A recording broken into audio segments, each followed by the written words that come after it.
come in the front. There's a lot of space with a loud salawat.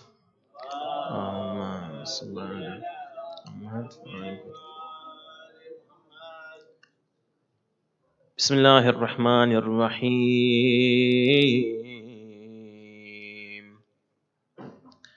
صلى الله عليك يا سيدي ويا مولاي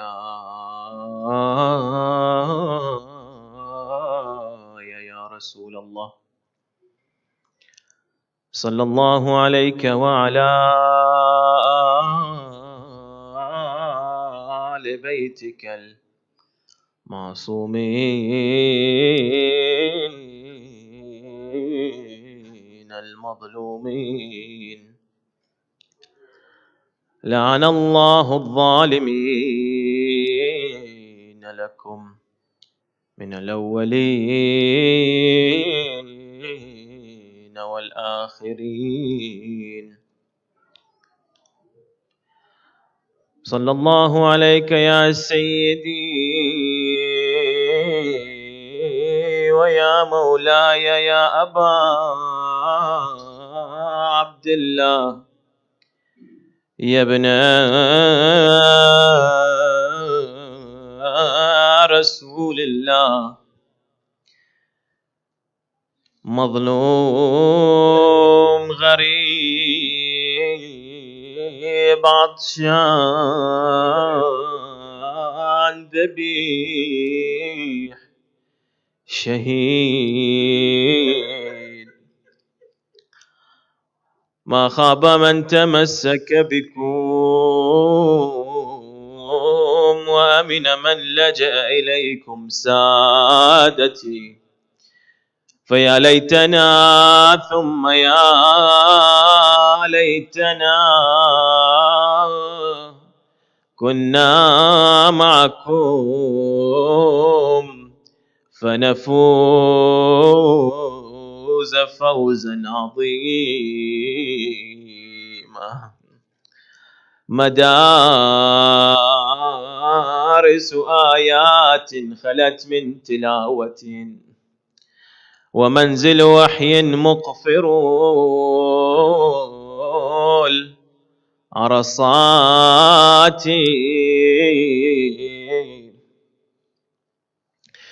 The schools of verses have become void of recitation, the houses of Ahlul Bayt alayhim salam.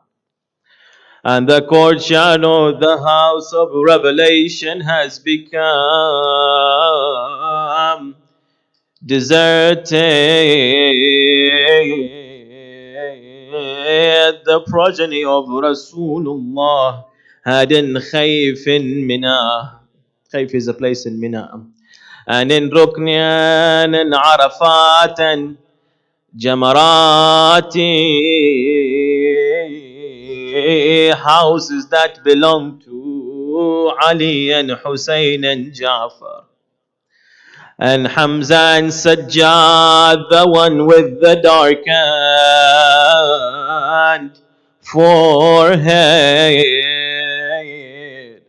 Houses that were there for guidance and for piety, and for fasting and purification,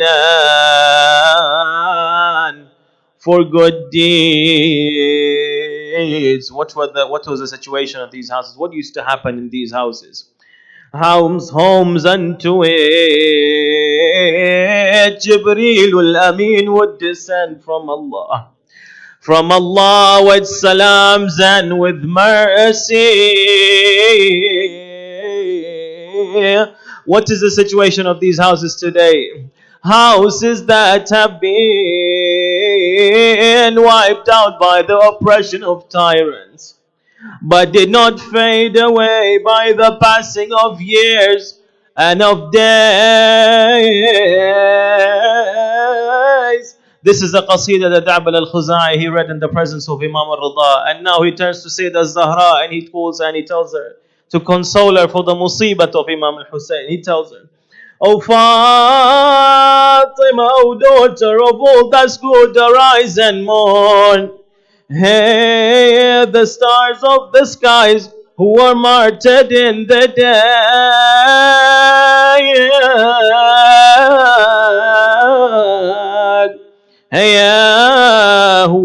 departed in the desert.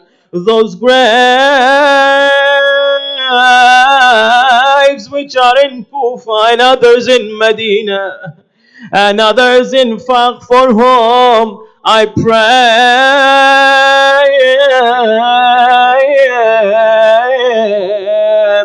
Hey, are these all of the graves that they are, O Sayyidah Zahra? No, there are more. And other graves near the river bank in the land of Karbala. Their resting place is near the bank of Euphrates. How did they die? They died thirsty by the Furat. I wish that I would have been sacrificed for them even before my time. Oh Fatima, if you were to imagine Husayn having been martyred and passing away thirsty near the bank of Furat, you would have struck your cheeks, oh Fatima, upon looking at that, and shed tears from your eyes upon your cheeks. And you would have shed your tears from your eyes upon your cheeks. Inna lillahi wa inna ilayhi raji'un.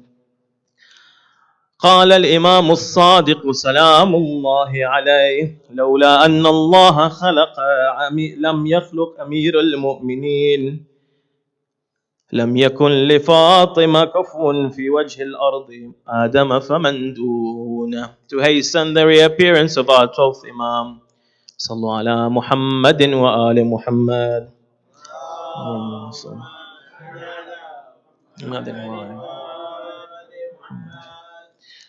Imam al-Sadiq alayhi salam, in this narration, he points out to the fact that had Allah subhanahu wa ta'ala not created Amir al-Mu'mineen, there would not have been any equal, any par, any particular person at the same level as Sayyidah Zahra alayhi salam to be her husband.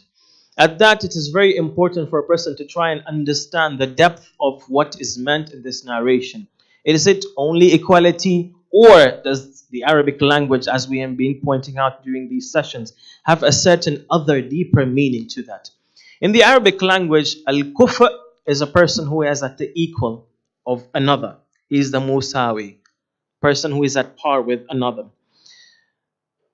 Al-mukafa'a, it is similar to al-mujazat. Al-mukafa'a is for you to reward somebody. But how do you reward him? Al-mukafa'a is for you to reward somebody according to the effort that they have put in, at the same level.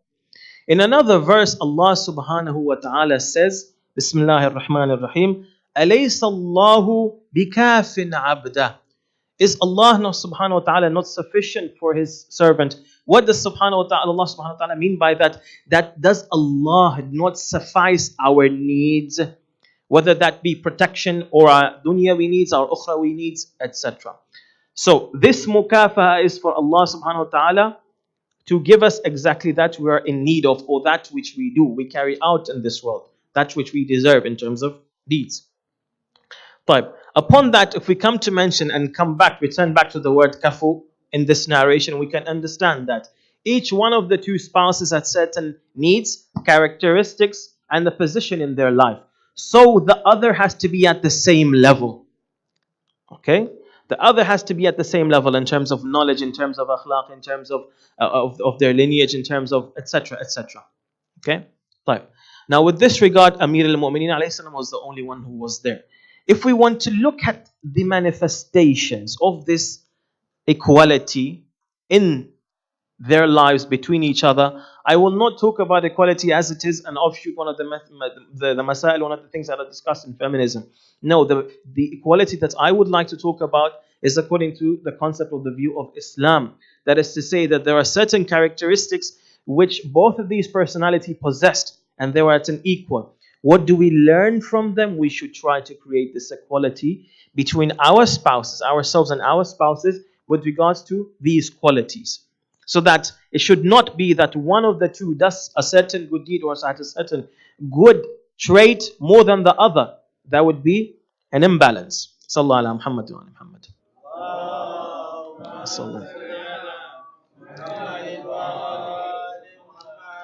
Allah subhanahu wa ta'ala says in the Holy Quran, Bismillahir Rahmanir Rahim, قل كفى بالله شهيدا بيني وبينكم ومن عنده علم الكتاب.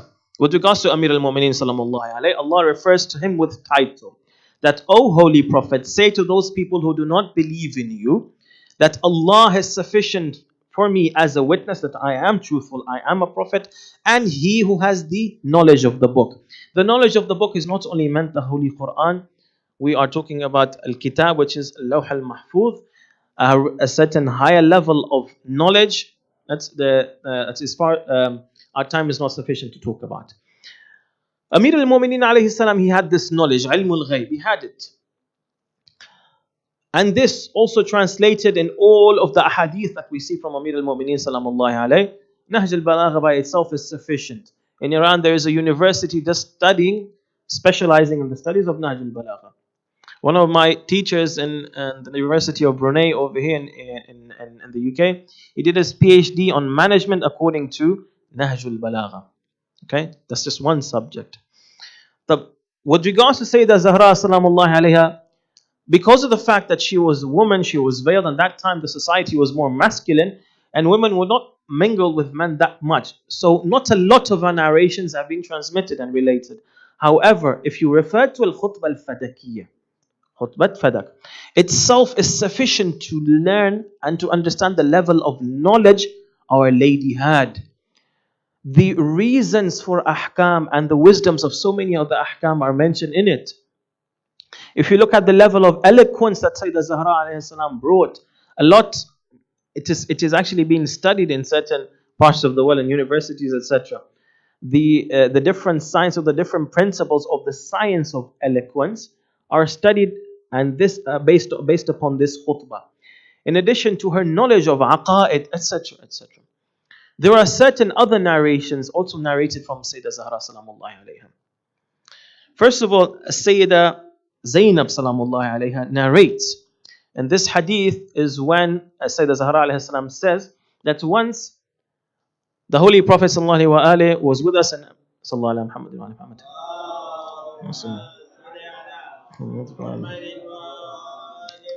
And so was Amir al-Mu'mineen. So he turns towards Imam Ali alayhi salam and he tells him, Ya Ali, ama innaka ya Ali, anta wa shi'atuka fil Jannah. That's, oh Ali, surely you and your Shi'as will be in Jannah. So this is one narration that is narrated from her. Another narration narrated from her is when Imam al-Husayn alayhi salam was born. When Imam Husayn alayhi salam was born, the Holy Prophet went to Sayyidah Zahra and he visited her, and she gave him Imam al-Husayn alayhi salam.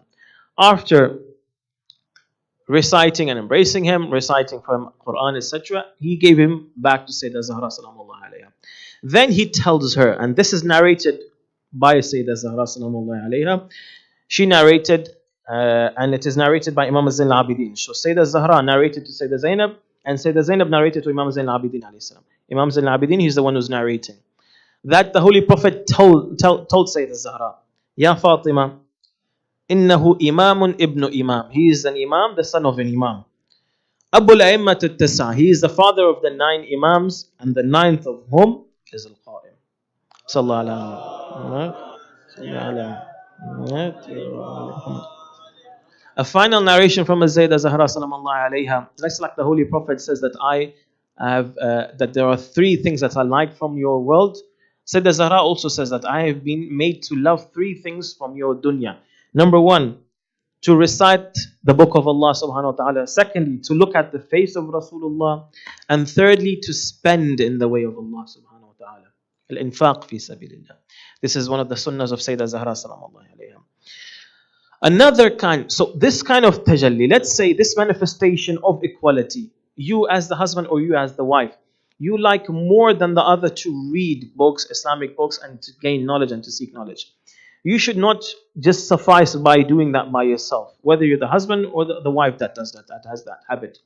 No, encourage your husband or your wife, encourage your spouse to also seek knowledge and also to learn and also to seek knowledge.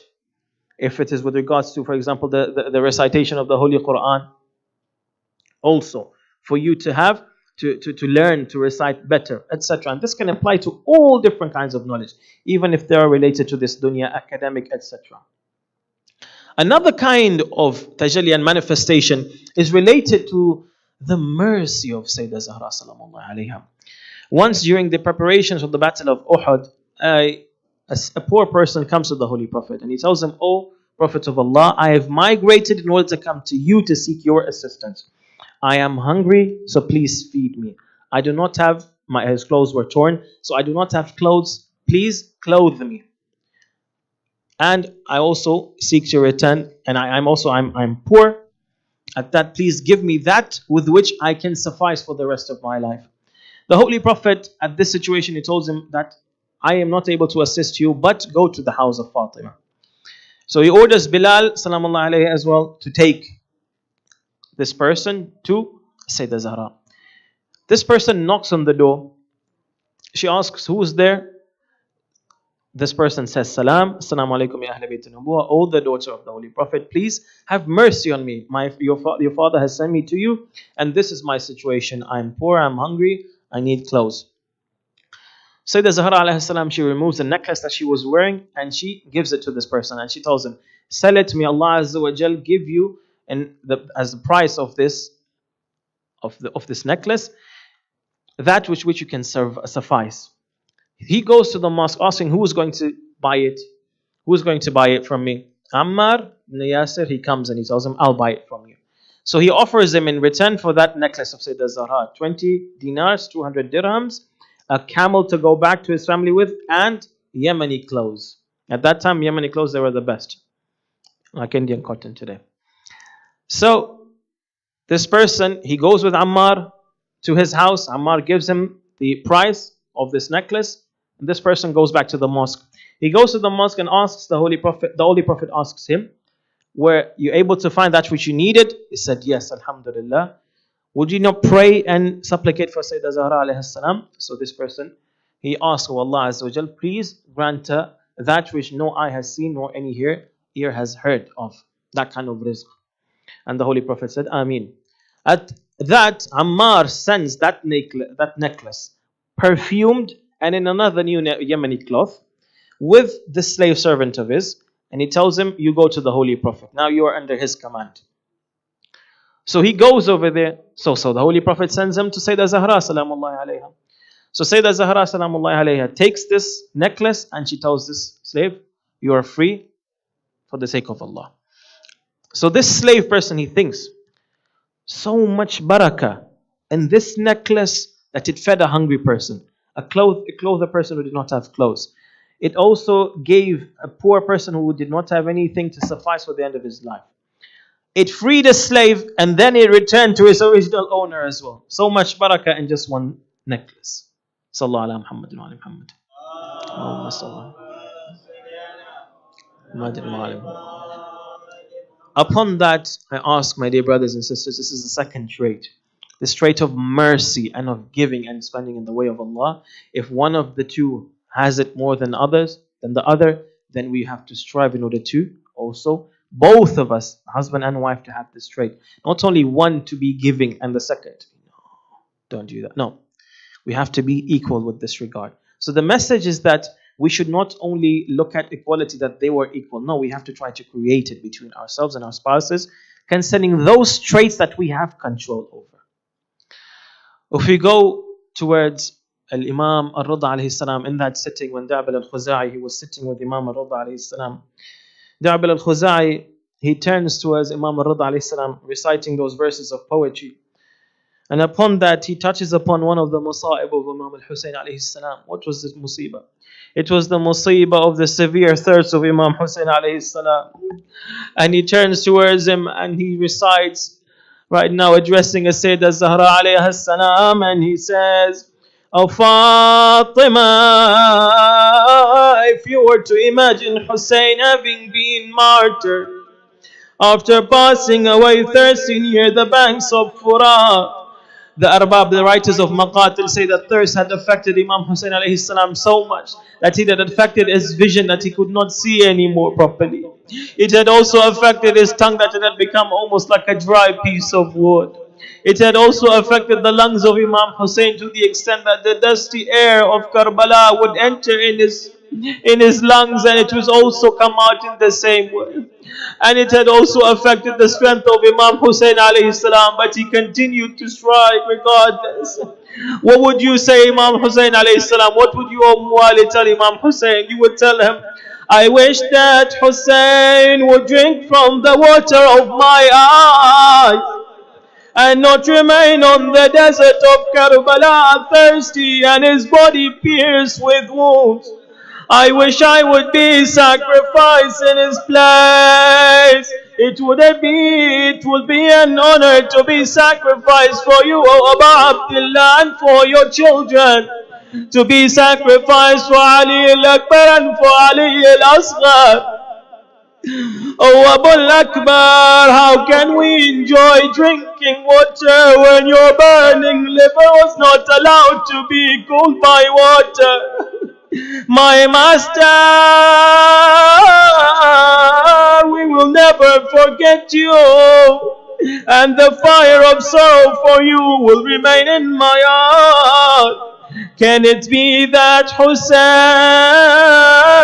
is killed thirsty in Karbala, while from every part of his fingers flows a sea of mercy, and his father is the cupbearer on the pond tomorrow, the pond of Al-Kawthar, and the water of Furat is the Mahr of Zahra, and the water of Furat is the Mahr of Zahra. Inna lillahi wa inna ilayhi raji'un. وسيعلم الذين ظلموا أي منقلب ينقلبون والعاقبة للمتقين. Oh Allah Azza wa Jalla, accept our amal and hasten the reappearance of our 12th Imam, Ya Allah. Oh Allah, fulfill our hajat, forgive our sins. Oh Allah, grant shifa to the marid. Oh Allah, have mercy and bless our marhumin, Ya Allah. Oh Allah, accept our tears for Imam Husayn. And to the souls of our marhumin, we send the sawab of this majlis, along with the sawab of Surah Al-Mubarakat Al-Fatiha, and with it aloud salawat ala Muhammadin wa ali Muhammad.